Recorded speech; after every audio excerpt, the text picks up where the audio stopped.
Hello and welcome to another episode of Locked On Wolves. Today on the show, why a 4-4 start to the season. Sure, it's not ideal, but why it's maybe not as bad as you might think, or maybe not as bad as we would have thought talking about this possibility 2 weeks ago. Plus, more fun with lineup data, what the three-man lineups can tell us. Sitting here right now, looking ahead as the Timberwolves schedule gets just a little bit tougher in the next few days. It's all coming on the show. Welcome in. You are Locked On Wolves. You are Locked On Timberwolves, your daily Minnesota Timberwolves podcast. Part of the Locked On Podcast Network. Your team every day.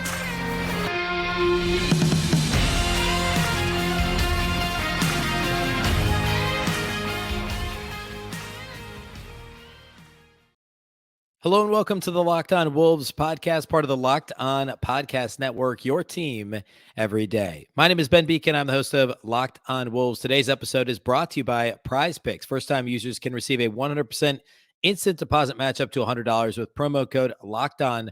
That's prizepicks.com, promo code Locked On. Happy Thursday, everybody. And a couple things I want to do today. One is why the 4-4 start isn't as bad as like 2 weeks ago. If you'd said, yeah, the Wolves will start 4-4, I would have been like, that's a disaster. They should be, 6-2 or 5-3 at the worst over the course of their first 8 games. Let's talk about why it's not as horrible as you might think. And then I want to get into some more lineup data where, every couple of games that passes, this data gets just a little bit more, I would say, accurate, a little less noisy, I guess is maybe a better way to say that. So we'll do all that here today. First of all, thank you for making Locked On Wolves your first listen each and every day. Of course, Locked On Wolves is free and available everywhere, including YouTube, as well as all of your favorite audio platforms. You can also watch the show on Locked On Sports Minnesota, the app on both Roku and Amazon Fire TV. It's a brand new app that's absolutely free. It's Locked On Sports Minnesota coverage 24/7. Any of the Locked On Minnesota podcasts you can watch through that app, again, both Roku and Amazon Fire. And you can also follow the show, of course, on Twitter at Locked On T-Wolves. And my account, which if you're watching on YouTube, you can see below, it's at Beecken with 2 B's, 2 E's, CKEN. All right, let's start with the schedule thing. So I predicted the Wolves would go, I think I said 6-2 in their first 8. Well, really, I was predicting the first 7 because they were all 7 games in which the Wolves were favored in. We knew they would be favored in them. They were. I thought they could go 6-1 or 5-2 at worst. And then I figured they'd probably lose to Phoenix, which would mean they'd be 5-3 or at best case 6-2. Well, guess what? They're only 1 game worse than that. They're 4-4 through their first 8 games. And while it's certainly been frustrating, right? I mean, a couple of these games, like the Wolves should not have lost the Utah Jazz in overtime. They should have won that game. They shouldn't have been blown out the way they were against San Antonio in the first game, and they absolutely had a chance to win the other San Antonio game within a possession in the fourth quarter. They're within a possession with Phoenix, too. So there's a couple ways we can look at this. Last week, I made the case that the sky wasn't falling, and I basically just kind of said, like, hey, it's too early. These numbers are not what they will be. And that's all true still. But let's look at this logically. Like, ignore the opponents, first of all. The Wolves have been in every single game except for the one horrible San Antonio game. And I mean, like, there was no excuse for that. They ended up losing that game by, I mean, what did they actually lose by? Oh, that's right. It ended up being a 9-point game, but they were down like 35 or 36 in that game. Take that one out. Every other game they've been in, they haven't lost by double digits in any game, including that one. They've lost by 9, I guess, 3 times. But every game has been close. And now look at the records of the teams that they played against. The collective record of the teams they've played in all 8 of their games. And here's what I did. So, for instance, they played Oklahoma City twice. OKC's 4-3. The Spurs are 5-2. They played the Spurs 3 times. So I counted the Thunder record twice. I counted the Spurs record 3 times. I don't know. It doesn't really matter. It just gives you a more accurate number because they played 8 games and not, if you took those games out, it would look like they've only played 5 games. So total, using those records, the combined record of the teams they played against is 36-20, which is really, really good. A 36-20 team. I mean, this isn't the exact number, but you look at a full season, that's probably about a 50-win team, give or take a couple games. If you extrapolate that out over an 82-game season, it'd be the equivalent of like a 50-ish win team. I mean, coming into the season, we said, okay, OKC's tanking, Utah's tanking. Obviously, they got rid of Mitchell and Rudy and Bogdanovich and everybody else. And, the Spurs are tanking. The Lakers probably won't be as good as people think they will be. every one of those teams, you'd say the Wolves should have been way better than. Well, the Lakers are the only one that's actually been really bad. The Thunder, well, the Wolves beat them twice. The Thunder have beaten the Clippers twice. Um, the Thunder have a winning record still. They're 4-3. Um, who else did they beat? They're actually currently still on a 4-game winning streak coming into play on Thursday. They have, since losing to the Timberwolves twice and losing to the Nuggets, they've won 4 in a row. Beat the Clippers twice. They beat the Mavericks, and then they just beat the Magic, who are also just a one-win team, or not also. They are a one-win team.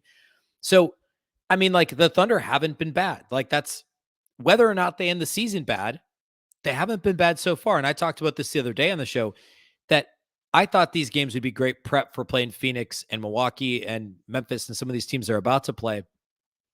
But in reality, it was a terrible time to catch these teams because all these players are trying to win. These coaches, for the most part, are, at least in Utah and LA, are trying to, and Oklahoma City still to an extent, are trying to prove themselves as the right coach for their young team. And Greg Popovich is just a good coach and his teams play hard. So, like, it's a tough beat to have to play these teams that will ultimately in February, March, April probably be tanking. At least the front offices will be, and their injury lists will show that they might be. Granted, Shai Gilgeous-Alexander missed one of the games against the Thunder. There's been a couple of breaks in there where guys haven't suited up necessarily, but these teams are playing hard and trying to win because it's still October into the first week of November. So everything points to these teams actually wanting to be competitive, whereas that may not be the case here in a few months. So I think that the purpose here is the combined record of 36-20. That's important. We can't miss that. Going 500 against a 50-ish win team, which again, I'm extrapolating this out, but that's approximately correct. That's not horrible. Now, the way they've gone about it, yes, and we'll get into that a little bit here with lineups.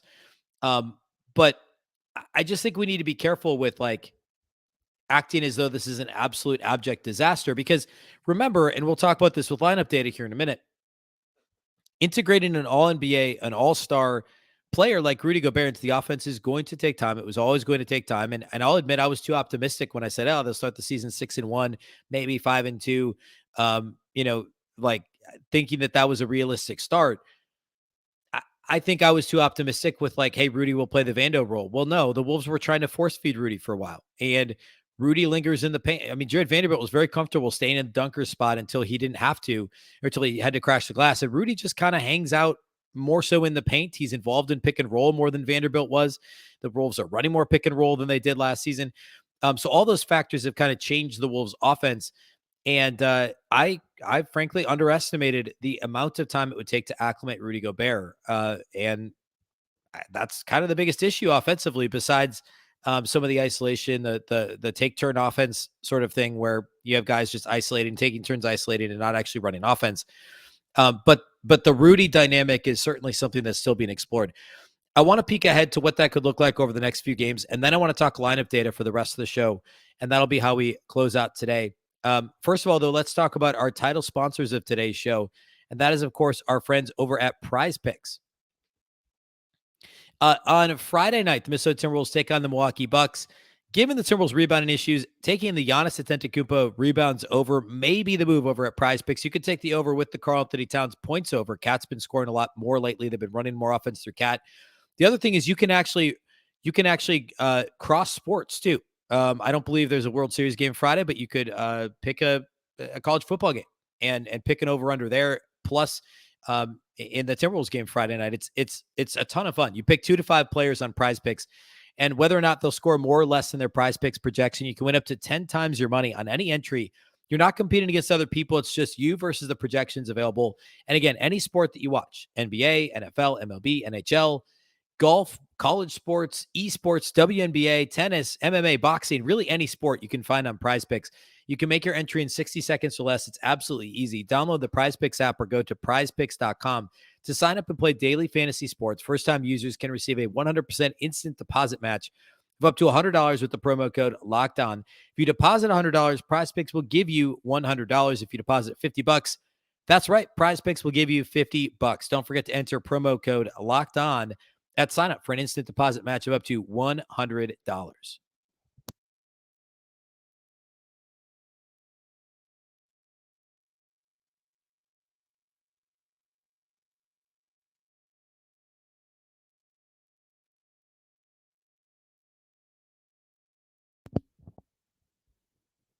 Thanks again for making Locked On Wolves your first listen today. Now, for your second listen, check out Locked On Sports Today. From the games that matter the most to the biggest stories in sports, go beyond the scoreboard and behind the scenes with local experts and insights that only Locked On can provide.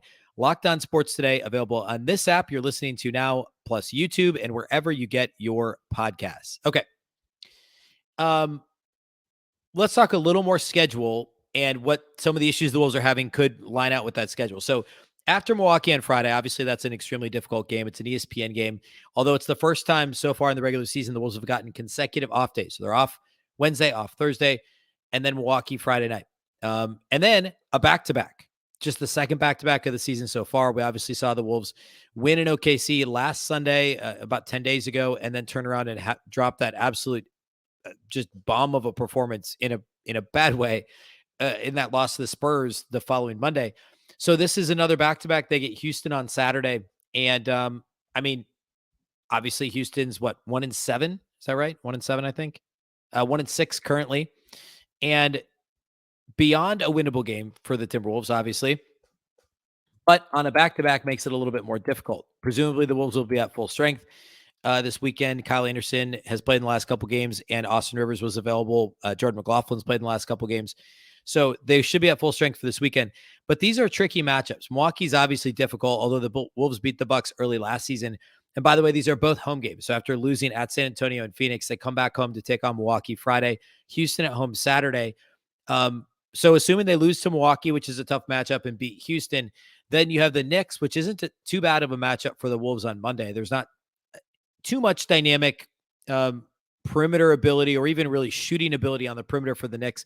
I think the Wolves can match up well in the paint. That's a Monday game. And then next Wednesday, they get the Suns back at home. So it's another 4-game homestand after pplaying 5 of their first 6 games at home, which is great. Although the Wolves haven't really taken advantage so far at home. They're, what are they? 4-1, I guess, at home so far. But that just means they're backloaded this season with more road games late in the season when they're going to be hopefully jostling for playoff position. But Milwaukee, Houston, Knicks, Phoenix. Milwaukee is fantastic. Of course, Houston's 1-6. The Knicks currently are 3-3. Then you get Phoenix, who after beating the Wolves on Tuesday, they're 6-1. And then you get Memphis and Cleveland. 4-3 is Memphis. They've been a little disappointing. Cleveland's 5-1, and then back to Orlando at 1-7. So there's a couple tough ones mixed in with Phoenix and Cleveland, and Memphis will obviously be difficult, but you get Houston, the Knicks, and Orlando mixed in there. This isn't too bad of a next, several games for Minnesota. Really, it was just the first 7 games we thought would be extremely easy, and they weren't. And now you get into some of these matchups again. I think the Wolves match up well with the Knicks. I think the Memphis matchup actually shouldn't be too terrible, especially now with Rudy Gobert and no Jaren Jackson Jr. for the Grizzlies. That should be a matchup the Wolves do well in as well. Phoenix is really tough on Minnesota because we talked about this prior to the game against the Suns, all the mid-range jumpers that Phoenix likes to shoot, and the fact that the Wolves are happy to give those up for the most part and struggle to defend them and certainly defend them without fouling. That's just a tough matchup, and they're a good team. It's a bad combination. And honestly, I was a little surprised the Wolves were in it as much as they were in the fourth quarter on Tuesday in Phoenix. Okay, let's talk about lineup data. So everything's noisy. And by that, I mean, there's just a lot of factors influencing data through just 8 games of the season that, we're not even quite a tenth of the way through the season. So there's lots of grains of salts that we could be taking all these numbers with. I talked 2-man lineups. I talked 5-man lineups. There's all sorts of 5, last week on the show, we did a lot of this. 5-man lineups right now, for instance, the Wolves have one of the worst 5-man lineups in the entire league, and it's their starters. Not great. But I should say for worst 5-man lineups that actually play a reasonable number of minutes. I mean, that's clear. We know that the starters have been struggling. Anthony Edwards has the quote that's now everybody's been talking about from post game on Tuesday about realizing, just looking at the single game individual plus minus and realizing that the starters were worse than the bench on Tuesday and basically being embarrassed by it and saying like, hey, we got to be better than that. The bench can't be better than us pretty much. Which is just funny on a number of levels. But beyond that, if you look at 3-man lineups, I think it's super interesting. And obviously, like, I get that I'm being somewhat arbitrary with the parameters here of just like, oh, let's look at 3-man lineups. But here's why I think it's interesting. Because you look at the Wolves and you figure they have 3 all-NBA talents, right? Talents. Anthony Edwards, I know, hasn't made an all-NBA, hasn't made an all-star team, but Rudy and Cat have both been on multiple All-Star teams and multiple All-NBA teams. And everybody thinks he'll get there. Maybe even this year for an All-Star game, in the next couple of years for All-NBA. They have 3 guys that were, in the top 25 in ESPN's top 25. So they're in a tier by themselves. And then you have D'Lo, who's a former All-Star. So he's on a max contract, free agent this year. You'd expect him to play really well. And you have Jaden McDaniels, who's maybe on that same level in terms of what he brings on the court, but of course has upside much higher, I think, than where D'Lo's been in his career. So let's look at 3-man lineups and see what that could possibly tell us. So I took 3-man lineups at NBA.com/stats, and I sorted it by minutes played. So the Timberwolves have 10 lineups that have played 10 3-man groups, I should say, that have played 100 minutes or more. And they've actually all played between 148 and 183 minutes. So, of course, if you're not familiar with lineup data, of course, there's overlap because obviously there's 5 players on the floor. So you have, 3-man lineups that are only 1 player apart. And so some of the numbers are going to be similar. But in those top 10, there isn't a single lineup, a single 3-man group that has a positive net rating, which is horrific. I don't know how else to say it. You can't have your top 10 3-man groups not have a single one with a positive net rating. The only one that is close is the Timberwolves' best 3 players. Anthony Edwards, Karl-Anthony Towns, and Rudy Gobert together are a minus 0.8. So just a shade below a 0 net rating. Everybody else is at least a negative 2 points, and most of them are -4, -5. In fact, the Wolves' 3 most used 3-man lineups are all negative 8.9 or worse. And just for what it's worth, the worst one is Towns, Edwards, and McDaniels. The second worst is Russell, McDaniels, and Towns. So what does that tell us? Well, number one, they're the Wolves' 3 best players. So thank goodness that they're at least close to even in net rating. Number 2, it tells us that McDaniels and Russell have really struggled this year. Again, look at those top 10 lineups in terms of most used and how bad they are. McDaniels is in all of them but 2, or all of them but 3. Russell's in all of them but 2. And it makes sense, right? They're starters. But the only combination that's been like salvageable through 8, well, that's not the right word to use because all of it really could be salvageable at this point. The only one that's been reasonably competitive is Gobert, Towns, and Edwards. The first one that's a positive, again, sorting by minutes, is Prince, McLaughlin, and Noel. And they are the 11th most used trio. They've played together in 6 of the Wolves' 8 games. Prince, McLaughlin, and Noel. They only didn't play together in the 2 games that McLaughlin was injured. And they are a whopping plus 39.2 in 53 minutes. Now, that pales in comparison. You go from your 10th most used lineup at 148 minutes to your next 3-man group all the way down at 53 minutes. But a plus 39.2 is otherworldly. It's absolutely insane. And I'll also point out that McLaughlin has a huge piece to do with that because the one right below that, the lineup right below that, is Prince and Noel, but they're with Rudy Gobert, and they're a negative 21.9. So obviously, again, there's tons of noise here. There has to be for those lineups to be that different. But it's an underscores just how good Jordan McLaughlin has been, and he's kind of the king of plus minus to this point in the season. I want to look a little bit more at some lineup stuff and a couple other interesting stats here to close out the show. And then on Friday's show, we'll preview Wolves Bucks. So all that's upcoming here next.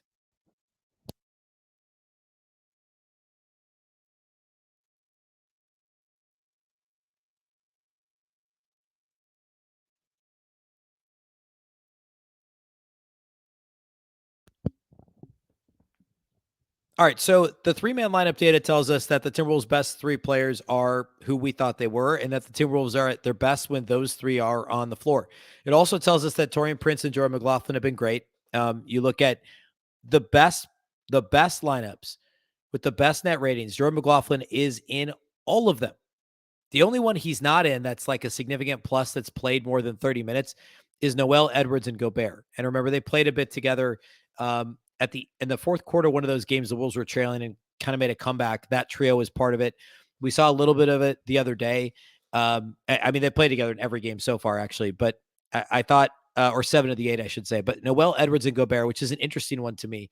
And one of the things I want to look at here, remember last year, I talked about this on the show a few weeks ago, Noel and Karl-Anthony Towns were the Wolves' best 2-man pairing last season.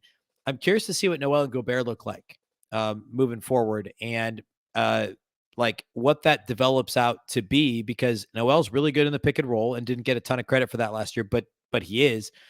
And Rudy obviously is one of the league's best screeners. Um, I'm curious to see how that all shakes out. As of right now, because we're talking about it, they are a plus 5.4 net rating, Gobert and Noel together in 85 minutes. So solid so far. Gobert, of course, is still a pretty good plus minus player, even though he's struggling early this season. Although I will say the plus minus with the rest of the starters for him and two-man pairings is all negative because, again, the starting lineup is a negative as a five-man group.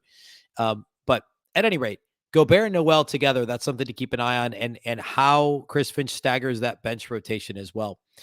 Speaking of Chris Finch, he mentioned post game and then again on Wednesday in a radio appearance that he did, trying to find minutes for Naz Reid, which is something that I talked about post game the other day, I guess following Tuesday's loss again, because Naz was arguably the best player on the floor for the Wolves against the Suns. And Finch acknowledged that, like, hey, it's hard. I'd love to get Naz minutes. He's played in all of our games but two, I'm paraphrasing, but that's what he said. And I'd love to get him on the floor more, but it's a hard thing to do. That's pretty much what he said. And he's not wrong. Like, it's one thing to ride the hot hand. It's another thing when he plays the same position as two of your three max guys. And they're not in foul trouble. They're healthy. Towns actually played pretty well the other night against Phoenix. Rudy, not so much. But I said this post game, or I think maybe even on the postcast following the game. Will Chris Finch maybe try, trimming some of, you can't trim Taurean Prince's minutes. He's playing well, but maybe backing off a little bit on Noel and playing, a little bit bigger lineups, or backing off a little bit on Kyle Anderson if he takes a little while to recover from the back spasms, and you play Naz more at the 4.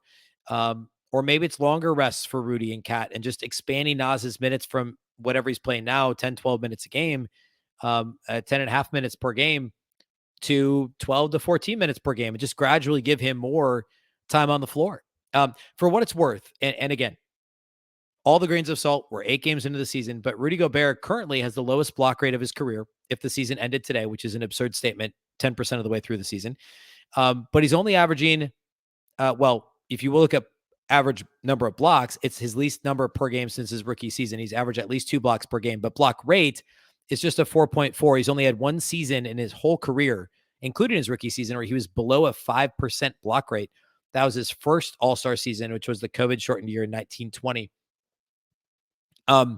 His rebound rate is lower than it was each of the past 2 seasons. So it's down just a bit, although overall he's rebounding the ball well. He's still, I think, leading the league in rebounds per game.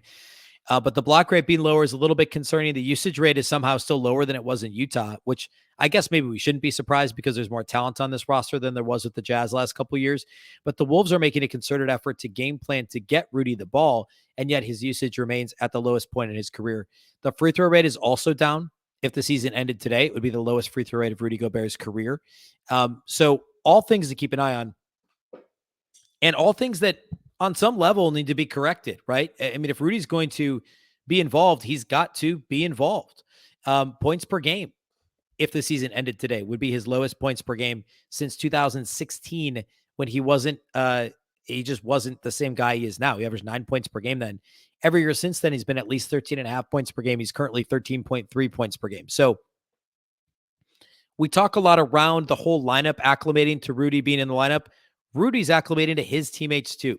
We saw him just completely biff on a couple of passes, nice passes from D'Angelo Russell, actually, in Phoenix, and Rudy just dropped the ball. He had some of those issues in Utah, and I talked to some people who watch the Jazz a lot, big Jazz fans, people who cover the team, and everybody kind of says, yeah, that's one of the things with Rudy that people don't talk about as much, is his hands actually aren't great. And my response was always, well, they're going to be better than Jared Vanderbilt's hands were.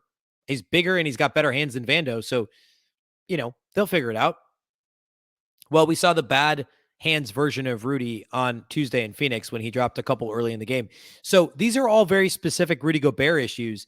And, he's a good player. He's a 3-time All-Star. He's a multi-time All-NBA player. He's 30 years old. We know what he is. And none of these are like signs of decline or anything like that. We're 8 games into a season. He's acclimated to his teammates. He's had a couple of, he's had a 22 and 21 game. He's still averaging 14 boards a game. It's just a matter of getting used to playing with these guys. the D'Angelo Russell, Rudy Gobert chemistry obviously has to be fixed.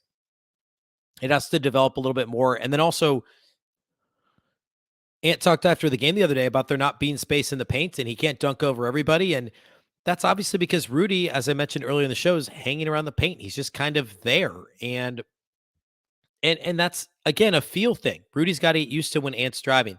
Rudy and Cat, the chemistry's actually been pretty good, but there's some fixing to be done there too. So all that to say, and bringing this full circle back to the first segment, there are some teams coming up where the Wolves should be able to match up well against them. They'll get a couple more days off here and there. Like they actually should have time to practice at 2 days off this week before they, and they're back at home playing Milwaukee on Friday. They've got time to figure some things out. And it takes reps. It takes reps. It takes reps. Karl-Anthony Towns didn't play in the preseason until the last couple games. He didn't practice the first week of training camp because of the illness. So there needs to be a bit of leeway here, a bit more, time to try and figure these things out. And don't listen to the TNT guys that were killing the trade again. Like, we're way too early to get to that point. We can both acknowledge the issues, acknowledge where Rudy's fallen short so far, acknowledge the issues with D'Lo, acknowledge some of the rotation question marks, and can we get Nas more minutes, and talk through all these things, but not think that the season is like over and this team is absolutely screwed, or they've got to make a trade because, like, by the way, who are you trading and how? Like, what are you doing with no picks to trade and barely any assets that are tradable that you want to trade? So like, let's just figure this out. Let's take the next few games and work through some of these beatable teams, be competitive against Milwaukee on Friday, beat Houston Saturday. And here in a couple weeks, hopefully we're looking up and this team's a couple games above 500 and hitting a stride as they get closer to, end of November, December. All that's still on the table. Everything's in front of this team still.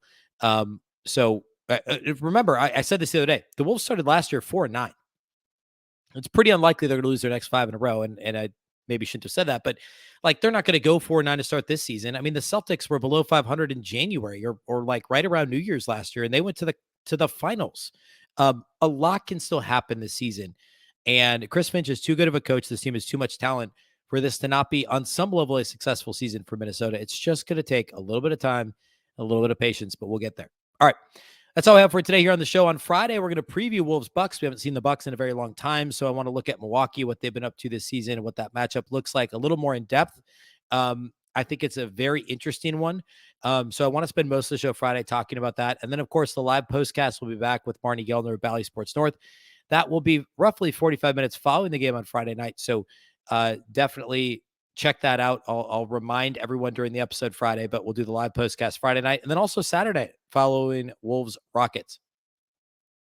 Thanks for making Locked On Wolves your first listen every day. Of course, Locked On Wolves is free and available everywhere, including YouTube, as well as all of your favorite audio platforms. You can also follow on Twitter at Locked On T-Wolves and at Beecken. Reminder, you can download the Locked On Sports Minnesota app on Roku and Amazon Fire TV. More great local sports coverage 24/7, and it's absolutely free.